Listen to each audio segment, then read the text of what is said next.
Let's go, it's cookie time. I'm gonna bake some of the best chocolate chip cookies I've ever had. The recipe is pretty involved, but it comes out dynamite, so you won't mind going through the extra steps. What we're gonna start with is some brown butter. That is one of the key secrets to making this the best chocolate chip cookie recipe of all time. So I did this in the microwave. Took about 8-9 minutes to do. A lot easier than doing stovetop because you kind of hit that sweet spot of getting it brown without burning it. Transferred it to a bowl, and I'm going to add the rest of the wet ingredients. I got some brown sugar here, 300 grams of brown sugar, light brown sugar going in. This butter has been heated but also cooled so that it will accept the sugar without cooking it. And here is 100 grams of granulated white sugar.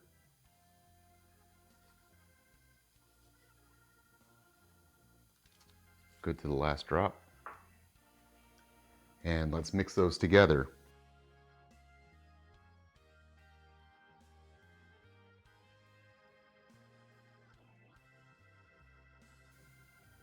And to that, I will add 2 room temperature eggs, one at a time.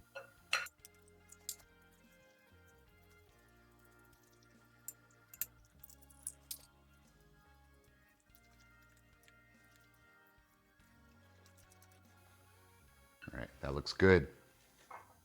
Secret ingredient number 2, maple syrup.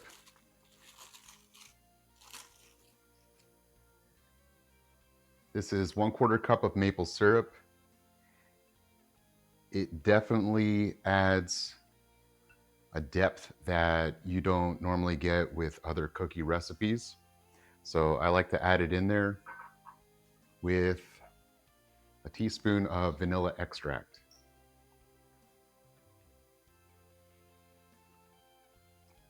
There we go. 1 TSP. Stir that together. It already smells amazing. The maple syrup, the vanilla, the browned butter, and all that sugar. Holy cow. It's got the smell already of raw cookie dough. And once it's all stirred up, we can add in the dry ingredients.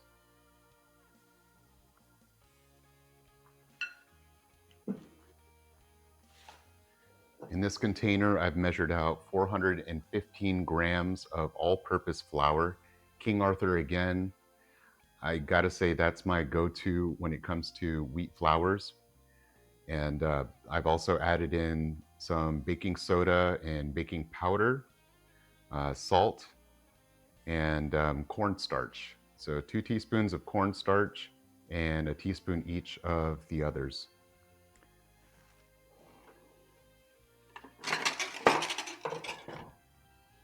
Let's give that a little whisk to mix them up. And we're gonna add in the dry mix a little at a time to the wet ingredients bowl.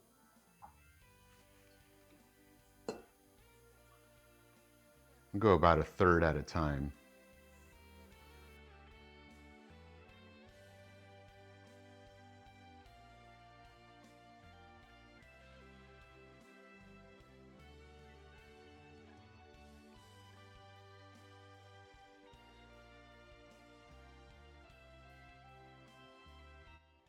Okay, now we got this down to crumbly paste. It's going to continue to hydrate, but you can see it's a lot like soft Play-Doh. And now we add in chocolate chips. It wouldn't be a chocolate chip cookie without these. So welcome to the party. Got 200 grams of the regular sized semi-sweet morsels. You can absolutely use milk chocolate, white chocolate, whatever floats your boat. Then I have 100 grams of the little tiny ones. I like the variety of size in these. So you definitely get a chip in every bite. And when you're spooning it out, the consistency is a bit better. It's not too much chocolate in one bite and too little in another.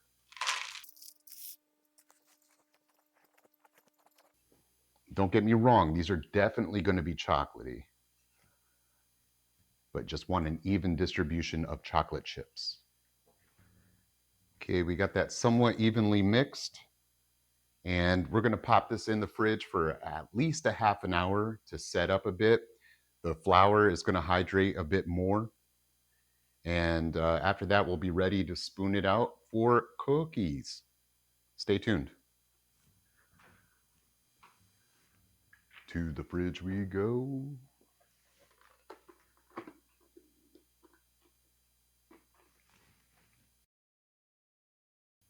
Oh boy, it's almost cookie time. I've had the cookie dough chilling for well over half an hour. So I brought it back to room temperature. I'm going to scoop out about meatball sized cookie dough portions and put it on a non-stick pan. I'm using a whoopie pie pan because I find that it gives it a nice shape and also a bit of depth. So it's a lot chewier, which is the way I like it. The oven is preheated to 350 degrees and we're going to cook for 11 to 13 minutes. I check on them around the 11-minute mark to make sure that they've spread evenly, and I don't want to overcook them. So keep it in that time frame, and you're going to be over the moon with these cookies.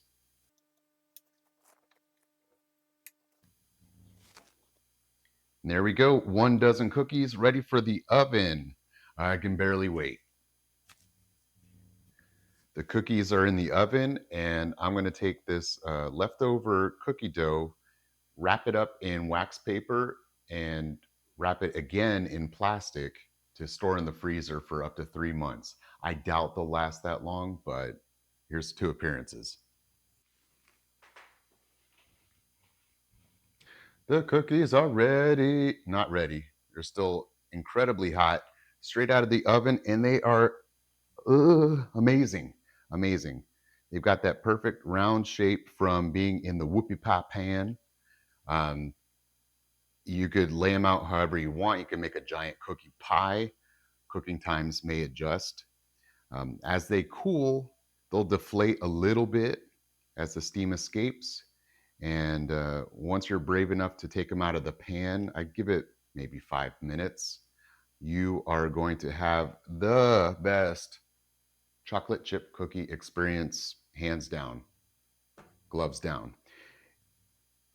I can hardly wait. My mouth is watering right now. I'm going to dunk it in coffee. You can put ice cream in between it, sandwich it. I'm excited that it's limitless what this will do to your life. So let me let these cool down, and I'll show you first bite. Boy, check this out. All right, I'm so excited. Gonna dig into this cookie. I got my coffee. I got bacon because it's breakfast time after all.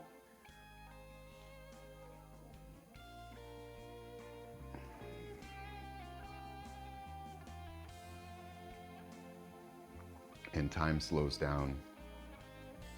This is the best chocolate chip cookie I've ever had. It's life changing. It'll change your life. And I'm now set up for a beautiful day. Coffee, bacon, chocolate chip cookie. I hope you all are having a beautiful day too. And try out this recipe. You'll never go back to Toll House.